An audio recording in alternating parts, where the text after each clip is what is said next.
أعوذ بالله من الشيطان الرجيم بسم الله الرحمن الرحيم السلام عليكم dear students welcome back to the حجرو academy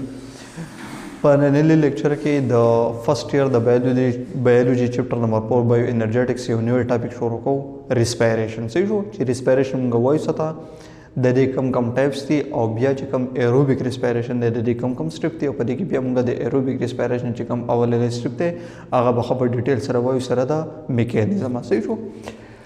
د دې نه مخکې په لیکچرو کې مونږه سوې د مونږه د فوټوسینتیز خبره وکړه چې فوټوسینتیز مونږه وایو ساته بیا په فوټوسینتیز کې مونږه د کم چې د سنلایټ رول په فوټوسینتیز کې دغه خبره مو وکړه بیا په دې کې د فوټوسینتیک پیګمنټ چې کوم رول دی دغه خبره مو وکړه د کاربن ډای اکساید رول د واټر رول پکې بیا موږ وي بیا پکې مونږه د فوټوسینتیز چې کوم لایټ ریاکشن هغه پکې موږ وي بیا مونږه ډارک ریاکشن وي د هغې نه وروسته پکې بیا مونږه سوې فوټو ریسپایریشن پکې موږ یا C4 میکانیزم دا ټوټل خبره ده سوې دا د فوټوسینتیز وي صحیح شو اوس په دې چپټر کې دا بل چې کوم مین ټاپک دی دا زموږ سره ریسپایریشن دی د دې په باره کې خبره کوو چې دا موږ څه ته وایو دا په کوم ځای کې ټیک ده ښه جي respiration موږ څه ته وایو the complete stepwise process in which organic food is broken down and the energy is released is called respiration دا په اصل کې زموږ سره یو کمپلیټ سټپ وایز پروسس دی مطلب یو داسې ریاکشن دی چې دا پسې کېږي د سټپ بای سټپ کېږي ریاکشن دی او څنګه کېږي سټپ بای سټپ دا کېږي او په دې کې کېږي څه چل په اصل کې په دې کې چې کوم ارګینیک فوډ مالیکولز دي لکه مثال په تور باندې که ګلوکوز موږ واخلو یا موږ پروټینز واخلو یا څه واخلو یا لیپیډز واخلو دا ارګینیک فوډ دي نو په دې ریسپایریشن پروسس کې د دې ارګینیک فوډ مالیکول څه کېږي د دې کې بریک ډاون مطلب دا ماتېږي دا څه کېږي دا ماتېږي او چې کله هم دا ماتېږي نو موږ ته پته چې کله هم بانډ څه کېږي دا ماتېږي نو په دې پروسس کې انرژي ریلیز کېږي په دې پروسس کې څه کېږي په دې کې انرژي ریلیز کېږي نو دغه انرژي بیا پکارېږي سره لپاره د لیوینګ ارګانیزم په دې کې چې کوم مختلف پروسس کېږي دغه پروسس لپاره دغه انرژي بیا څه کېږي د دغه لپاره بیا پکارېږي صحیح نو په ریسپایریشن کې څه کېږي ارګینیک فوډ مالیکول څه کېږي دا ماتېږي او په دې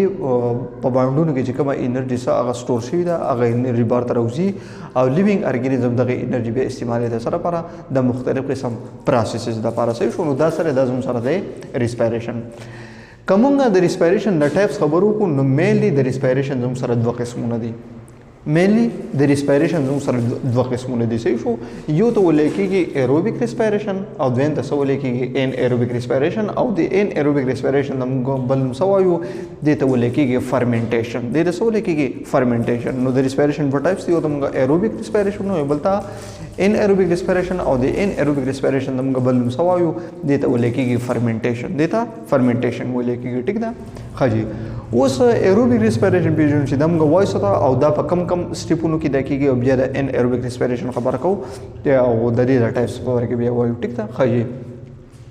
Anaerobic respiration take place in the presence of oxygen. Respiration already موږ پیژنو چې څه کېږي د ارګینیک فوډ مالیکول څه کېږي د هغې بریک ډاون کېږي او د هغې نه انرژي ریلیز کېږي اوس که فرض که دا ریسپایریشن زموږ سره کېږي د څه په پریزنس کې د اکسیجن مالیکول په پریزنس کې که فرض که ریسپایریشن زموږ سره د څه په پریزنس کې کېږي د اکسیجن مالیکول په پریزنس کې کېږي دلته کې دا لږ مینشن کوو صحیح شو که فرض که دا ریسپایریشن زموږ سره په کوم ځای کې کېږي د اکسیجن مالیکول په پریزنس کې کېږي نو د ریسپایریشن د موږ څه وایو دې ته ویل کېږي ایروبیک ریسپایریشن دې ته بیا څه ویل کېږي ایروبیک ریسپایریشن صحیح شو او ایروبیک ریسپایریشن پر ګلوکوز از کمپلیټډ ان 3 سټپ او چې کله هم د ګلوکوز څخه کېږي د دې کېږي ایروبیک ریسپایریشن مینلی د دې 3 سټپس دي مینلی د دې سری د دې 3 سټپس صحیح شو اولنی چې کوم سټپ دی هغې ته موږ څه وایو ګلایکالیسز دویم چې کوم سټپ دی هغې ته څه ویل کېږي کریبس سایکل او یا هغې ته څه ویل کېږي TCA سایکل او دریم چې کوم سټپ دی هغې ته موږ څه وایو الکترون ټرانسپورټ چین دې ته ویل کېږي صحیح شو نو ګلایکالیسز بیا په دې پسې راځي کریبس سایکل او یا TCA سایکل په دې پسې راځي او دریم چې کوم سټپ دی هغې ته موږ څه وایو الکترون ټرانسپورټ چین دې ته ویل کېږي ټیک شو دا زموږ سره دا ایروبیک ریسپایریشن دی او په دې ایروبیک ریسپایریشن کې به موږ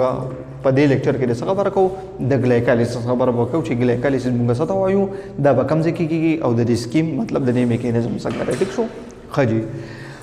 بل چې کوم ټاپک دی هغه سره زموږ سره ټایپ دی هغې ته موږ څه وایو ان ایروبیک ریسپایریشن نو دلته کې څه دا هغه ریسپایریشن دی کوم چې کېږي د څه د ان د ایبسنس اف اکسیجن مطلب په دې کې د اکسیجن استعمال نه کېږي